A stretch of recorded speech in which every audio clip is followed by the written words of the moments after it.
तो हे दोस्तों, स्वागत है आप सभी का आज के इस क्लास में। मेरा नाम है चंद्रगुप्त और आप देख रहे हैं एयरबस बॉयज़। तो आज का जो टॉपिक है वो बहुत ही इंपॉर्टेंट है और इंटरेस्टिंग भी है। ठीक है, इंटरव्यू के पॉइंट ऑफ व्यू से कहें या फिर मॉड्यूल एग्जाम के पॉइंट ऑफ व्यू से ये टॉपिक बहुत इंपॉर्टेंट है। ज़्यादातर मैं बात करूँ अगर इंटरव्यू का, तो इंटरव्यू में ज़्यादातर लोगों को ये नहीं पता होता है कि ड्रैग कितने तरीके का होता है। ठीक है, ड्रैग तो सबको पता है क्या होता है, लेकिन कितने तरीके का होता है ये अच्छे से डिफाइन नहीं कर पाते हैं, जिसके वजह से थोड़ा सा चांसेस होता है कि आप गलत आंसर देते हैं। तो आज की इस वीडियो में हम पूरे डिटेल में देखेंगे कि कितने टाइप का होता है, ड्रैग क्या होता है और किस पे डिपेंड करता है। तो बिना किसी देरी के वीडियो करते हैं स्टार्ट। उसके पहले मैं आपको बताना चाहता हूं कि अगर अभी तक आपने हमारे चैनल को सब्सक्राइब नहीं किया है तो प्लीज़ कर लो, क्योंकि हम मॉड्यूल के और भी क्लासेस लेके आने वाले हैं। अगर ये सक्सेस रहा तो हम जरूर लेके आएंगे, जैसा कि मैं आपसे बार बार कह रहा हूँ। तो ठीक है, वीडियो करते हैं स्टार्ट।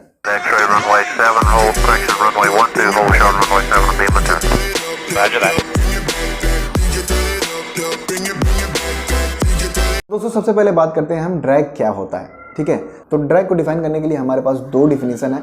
नंबर वन, अगर हम बात करें फोर फोर्सेस की, फोर फोर्सेस के केस में बात करें तो ड्रैग जो होता है हमारा वो लाइन ऑफ फ्लाइट के बिल्कुल पैरेलल होता है और बैकवर्ड साइड में लगता है, मीन्स थ्रस्ट के जस्ट अपोजिट होता है।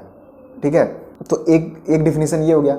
दूसरी डिफिनीशन की बात करें तो ड्रैग जो होता है वो एनिमी होता है फ्लाइट का, वो किसी भी फ्लाइट का एनिमी होता है। एनिमी मीन्स कि कह सकते हैं आप कि जो एयरक्राफ्ट हमारा आगे बढ़ता है इसको ये रोकने की कोशिश करता है, जो हमें लिफ्ट मिलता है इसको भी ये कम करने की कोशिश करता है, इस वजह से ये एनिमी होता है। अब जाहिर सी बात है, जैसे जैसे आप आगे बढ़ते हैं तो आपके जो एनिमी होते हैं, आपके जो दुश्मन होते हैं, वो चाहते हैं कि आप आगे ना बढ़े। सेम उसी तरह जब हमारा एयरक्राफ्ट जो फर्दर आगे मूव करता रहता है तो ये एनिमी की तरह काम करता है, ये पीछे की तरफ इसको आगे बढ़ने नहीं देता, न लिफ्ट क्रिएट करने देता है। ठीक है, अब ये कैसे होता है मैं आगे बताता हूँ। उसके पहले हम देख लेते हैं ड्रैग कितने टाइप्स का होता है। ये सबसे इम्पॉर्टेंट टॉपिक है, ड्रैग कितने टाइप का होता है, क्योंकि ज़्यादातर लोग यही गलती करते हैं। ठीक है, तो मैं बताता हूँ आपको। ड्रैग जो होता है वो टोटल दो तरीके का होता है। ड्रैग अगर आपसे कोई पूछे कि ड्रैग कितने टाइप्स के ड्रैग होते हैं, तो आपको सिर्फ बोलना है दो टाइप्स के ड्रैग होते हैं। नंबर वन आपका होता है पैरासाइट ड्रैग, नंबर टू होता है आपका wing drag. Mechanics of flight के अकॉर्डिंग मैं बता रहा हूँ, विंग ड्रैग एक स्पेशल नाम दिया है मैकेनिक्स ऑफ फ्लाइट में।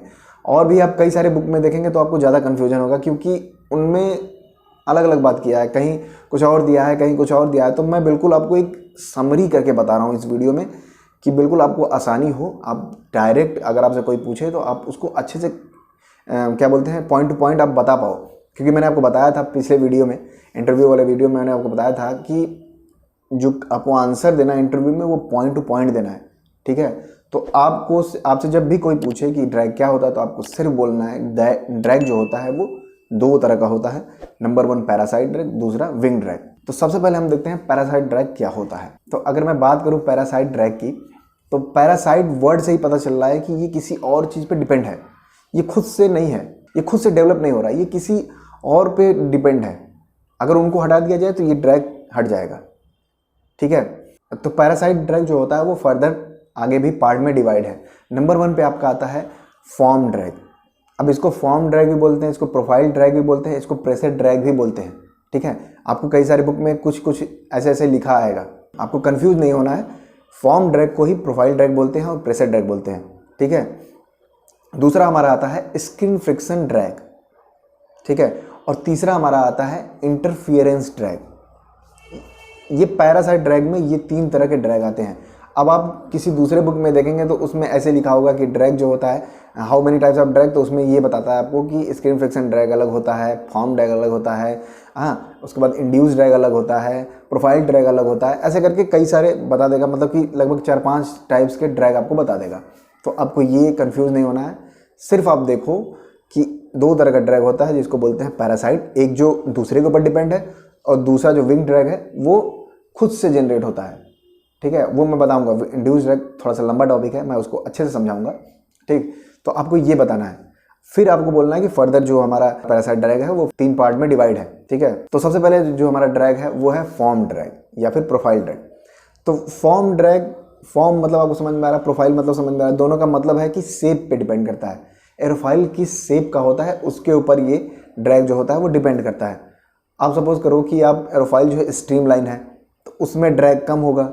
अब एरोफॉइल सपोज करो कि एरोफॉइल की जगह पे फ्लैट सरफेस है तो फ्लैट सरफेस में ड्रैग ज़्यादा होगा। जैसा कि आप इस फिगर में देख रहे हैं, इसमें आप देखो कि ये 4 तरीके का आपको दिखाई दे रहा है। यहाँ पे एक स्ट्रक्चर आपको 4 तरीके का दिखाई दे रहा है। इसका जो शेप है इन चारों का वो अलग अलग है, इसके अकॉर्डिंग जो हमारा ड्रैग है वो अलग अलग है। ठीक है, तो ये हो गया हमारा फॉर्म ड्रैग। तो जो शेप के कारण जो ड्रैग हमें क्रिएट होता है उसको बोलते हैं फॉर्म ड्रैग, ये चीज़ याद रखना आप। उसके बाद आता है हमारा दूसरा number skin friction drag. Skin friction drag क्या होता है, इसमें भी आपको नाम से पता चल रहा होगा, स्किन मीन्स जो सरफेस है उसका फ्रिक्शन, उस पर जो फ्रिक्शन होता है उसके वजह से जो ड्रैग होता है वो। अब ये कैसे होता है तो मैं आपको बताऊं, तो जो सामने से एयर जो आती है वो क्या होती है, सबसे जो पहली एयर जो बॉडी के कांटेक्ट में आती है वही, उसमें क्या होता है कि उसमें फ्रिक्शन होता है बॉडी के बीच में। ठीक है, उसमें बॉडी के बीच में फ्रिक्शन होता है। अब वहाँ पे क्या होगा कि अगर सपोज करो डस्ट है तो वो एयर आगे की तरफ नहीं जा पाएगी, वहीं पे रिटार्ड हो जाएगी, जीरो हो जाएगी। उसका जो डायनेमिक एनर्जी था वो कन्वर्ट हो जाएगा स्टैटिक एनर्जी में। ठीक है, वो वहाँ पे स्टॉप हो जाएगी।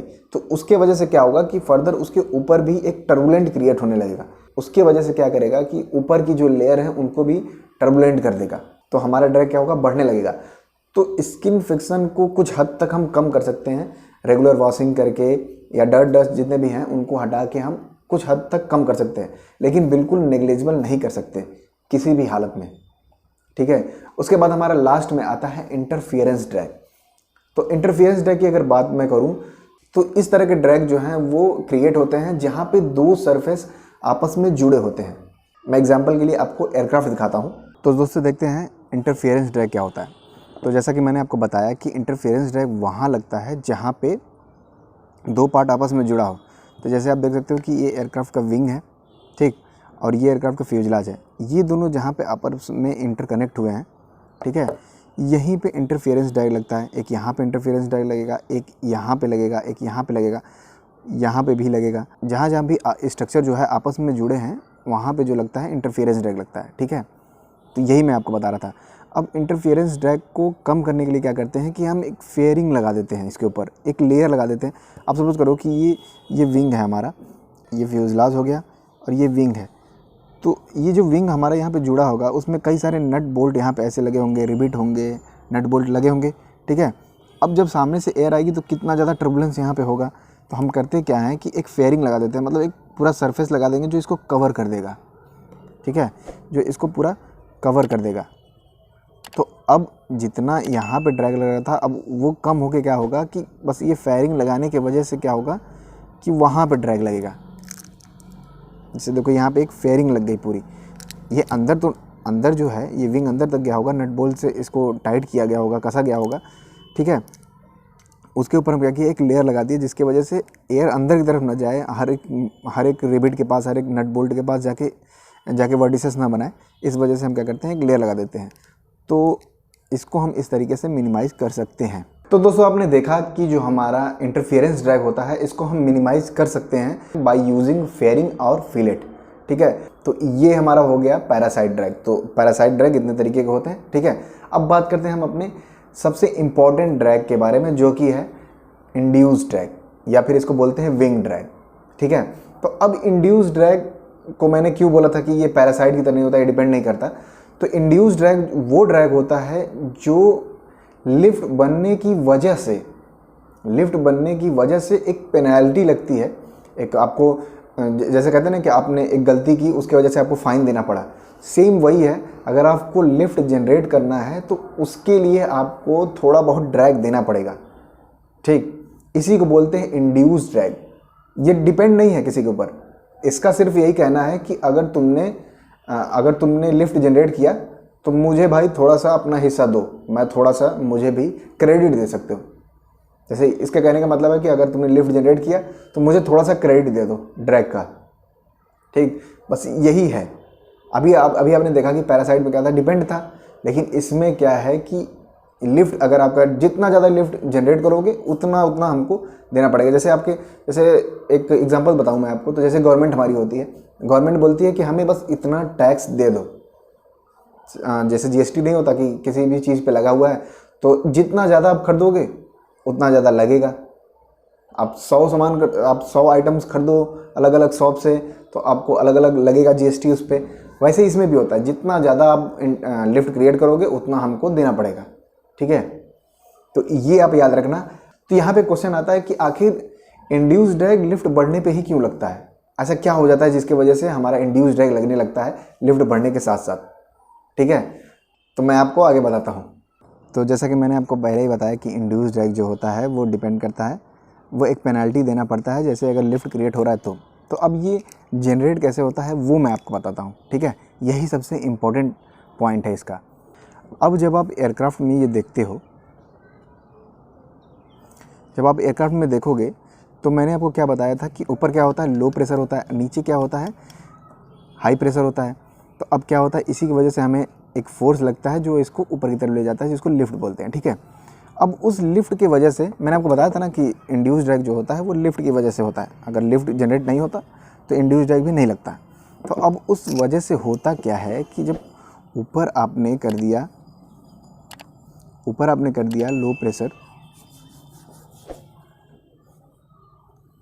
ये एयरफॉइल समझो, ऊपर आपने कर दिया लो प्रेशर LP, नीचे कर दिया आपने हाई प्रेशर HP, ठीक है, ये आपने कर दिया। तो अब होगा ये, और मैंने आपको पहले ये भी बताया था कि जो एयर हमारी मूव हमेशा कहाँ से कहाँ करती है, एयर हमेशा हमारी मूव करती है हाई टू लो की तरफ। तो अब इसकी वजह से होता ये है कि देखो यहाँ पे तो कोई दिक्कत नहीं है, एयर सामने से आई, इसको लीव कर गई, लेकिन जब किनारे की तरफ आप जाओगे, जो टिप की तरफ जाओगे जब आप, तो यहाँ पे आप देखोगे सेक्शन जो है वो पतला हो जाता है, ठीक है। अब यहाँ बड़ा था, आगे जाते पतला हो जाता है, और ये इसकी थिकनेस भी कम हो जाती है।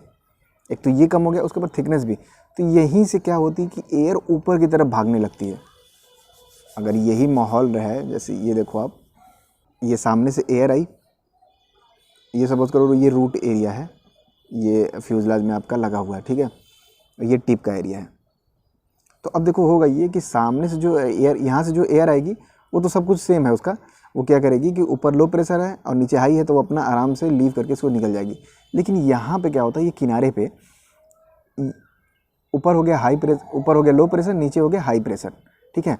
तो उसकी वजह से क्या होता है कि एयर को तो मौका चाहिए लो टू हाई जाने के लिए, तो वो क्या करती है, यहीं से ऊपर की तरफ जाने लगती है। मतलब ये नीचे से क्या करती है कि नीचे से ही ऊपर की तरफ जाने लगती है। देखो ये सारी जो एयर हैं वो ऊपर की तरफ आने लगेंगी, और ऊपर की तरफ आते आते क्या करती हैं, ये टूवर्ड्स रूट की तरफ जाने लगती हैं। ये क्या करेगी, रूट की तरफ जाने लगेगी, ये यहाँ से अब रूट की तरफ जाने लगेगी। तो अभी तो सामने से इतना बढ़िया एयर आ रहा था, लेमिनर एयर फ्लो आ रहा था। अब ये क्या होगा कि यहाँ पे वर्टिसेस ऐसे करते करते यहाँ पे एक बैरियर लग जाएगा, यहाँ पे क्या होगा, एक बैरियर लग जाएगा, ठीक है। तो अब एयर जो सामने से आ रही थी उसकी तो कोई वैल्यू ही नहीं रह गई, क्योंकि अब सामने अगर एयर जाएगी तब ना उसको ज़्यादा ये डिस्टेंस तय करना, जो डिस्टेंस इसको ट्रैवल करना था वो कब ज़्यादा करेगी, जब यहाँ से पूरा विंग्स को लीव करेगी तब ना। ये पहले ही इसके ऊपर बैरियर लग जाए तो एयर कैसे आएगी। तो इसकी वजह से क्या होता है कि ड्रैग क्रिएट होने लगता है, ठीक है। नीचे की एयर ऊपर की तरफ जाने लगती है, तो ऐसे आप देखोगे तो ये कुछ इस तरीके का बनता जाएगा। तो एक इस तरह का वर्टिसेस बनने लगता है, ठीक है। ये नीचे की एयर ऊपर की तरफ आएगी, ऐसे घूमेगी, तो एक तरह से ये क्या होने लगता है कि वर्टिसेस बनने लगता है। समझ में आ रहा है कि विंग के ट्रेलिंग एज पे ये वर्टिसेस बनने लगने की वजह से हमें इंड्यूस ड्रैग मिलने लगता है, ठीक है। अब इसको इंड्यूस ड्रैग को कम करने के लिए हम क्या करते हैं कि विंग के टिप पे विंगलेट लगा देते हैं। जैसे ये आप जो स्ट्रक्चर देखो, इसमें देखो ये जो आप छोटा सा देख रहे हो स्ट्रक्चर, यही है हमारा विंग टिप। ये क्या करता है, ये बैरियर की तरह वर्क करता है। ये विंग हो गया हमारा, ठीक है। यहीं पे हम एक सरफेस लगा देते हैं, सपोज करो ये हमारा है, इसको हम लगा दिए सरफेस, यहाँ पे एक सरफेस की तरह लग गया। तो अब ये होगा कि अब ये जो है ये एयर को ऊपर की तरफ आने ही नहीं देगा, ये बिल्कुल उठा रहेगा ऊपर की तरफ। तो क्या होगी कि एयर ऊपर की तरफ नहीं आ पाएगी, जिसकी वजह से एयर आगे की तरफ मूव नहीं करेगी और हमारा ड्रैग जो है वो रिड्यूस होगा, ठीक है। अब सपोज करो कि विंगलेट नहीं लगा होता तो क्या होता, तो एलिरॉन के सामने क्या हो जाएगा कि ये हमारा वर्टिसेस जो है वो बनने लगेगा। तो इसकी क्या होगी कि इसके इसके पास तो सफिशिएंट एयर जाएगी नहीं, क्योंकि इसके पास जो एयर जाएगी वो टर्बुलेंट जाएगी, तो ये अपना इफ़ेक्टिवनेस नहीं दिखा पाएगा, जो इसका एक्चुअल वर्क है वो नहीं हो पाएगा। तो एक तरह से कह सकते हैं अगर ये ज़्यादा अंदर की तरफ जाने लगा तो ये विंग का ही वर्क होता है लिफ्ट क्रिएट करना। धीरे धीरे अगर यहाँ पे ड्रैग होने लगेगा, यहाँ पे वर्टिसेस बनने लगेंगे, तो सफिशिएंट फ्लो होगा ही नहीं इसके ऊपर से। अगर सफिशिएंट फ्लो होगा ही नहीं तो लो प्रेशर क्रिएट ही नहीं होगा, जिसकी वजह से हमारी लिफ्ट क्या होगी, कम होने लगेगी और हमारे विंग की इफ़ेक्टिवनेस भी कम हो जाएगी। तो फिर हम लिफ्ट जनरेट करने के लिए क्या करेंगे, तो आपको मैंने फार्मूला बताया था कि लिफ्ट का जो फार्मूला होता है वो होता है coefficient of lift into half rho V square into S. ठीक है, तो डेंसिटी तो हम घटा बढ़ा सकते नहीं, ठीक है, सरफेस एरिया हमारा क्या हो रहा है, कम हो रहा है। तो अब हमें लिफ्ट को बढ़ाने के लिए क्या करना होगा, वेलोसिटी बढ़ानी पड़ेगी, एयरक्राफ्ट की वेलोसिटी बढ़ानी पड़ेगी। तो एयरक्राफ्ट की वेलोसिटी कैसे बढ़ेगी, जब हमारा थ्रस्ट इंक्रीज़ करे, जो हमारा थ्रस्ट है वो क्या हो, इंक्रीज़ हो तब। और थ्रस्ट कैसे इंक्रीज़ होता है, तो थ्रस्ट को हम इंक्रीज़ करते हैं इंजन से। इट मीन्स कि इंजन का आरपीएम हमें ज़्यादा करना पड़ेगा। तो इंजन के आरपीएम को बढ़ाने के लिए हम क्या करते हैं, फ्यूल कंजप्शन हमें इंक्रीज़ करना होगा। तो ये हमारा लॉस होता है कि हमें लिफ्ट क्रिएट करने के लिए हमें एक्स्ट्रा फ्यूल बर्न करना पड़ रहा है। अभी सरफेस एरिया प्रॉपर होता, जितना विंग का इफेक्टिवनेस था उतना होता, तो हमें लिफ्ट आराम से मिलता, हमें वेलोसिटी इंक्रीज़ करने की ज़रूरत नहीं होती। तो अब इंड्यूस ड्रैग के कारण क्या हो रहा है कि इफेक्टिवनेस हमारी कम हो गई। उसकी वजह से हमें क्या करना होगा कि फ्यूल ज़्यादा बर्न करके हमें वेलोसिटी एयरक्राफ्ट की बढ़ानी पड़ेगी। ठीक है, तो ये होता है लॉस। और दूसरा लॉस ये कि जब इसका इफेक्टिवनेस कम हो गया तो साथ ही साथ हमारा एलिरॉन जो ये किनारे पे है इसकी भी इफेक्टिवनेस कम हो जाएगी। तो कुल मिला के यही लॉसेस हमारे होते हैं इंड्यूस ड्रैग के वजह से। तो आई होप आपको वीडियो पसंद आया होगा। अगर पसंद है तो प्लीज़ हमारे वीडियो को लाइक करिएगा और चैनल को भी सब्सक्राइब कर लीजिएगा अगर आपको ऐसे ही कंटेंट और देखने हैं तो। और शेयर करिएगा उन दोस्तों के साथ जो भी मॉड्यूल का पेपर देने वाले हैं या फिर जिनका इंटरव्यू होने वाला है। क्योंकि देखो, अगर ये मौका छूट गया आपसे, अगर आपसे ये मौका छूट गया तो पता नहीं कब आगे वैकेंसी आए। ठीक है, तो कोई भी मौका जाने नहीं देना है। बाकी खुद का ख्याल रखिए। मिलते हैं किसी नेक्स्ट वीडियो में किसी नेक्स्ट टॉपिक के साथ। तब तक के लिए जय हिंद।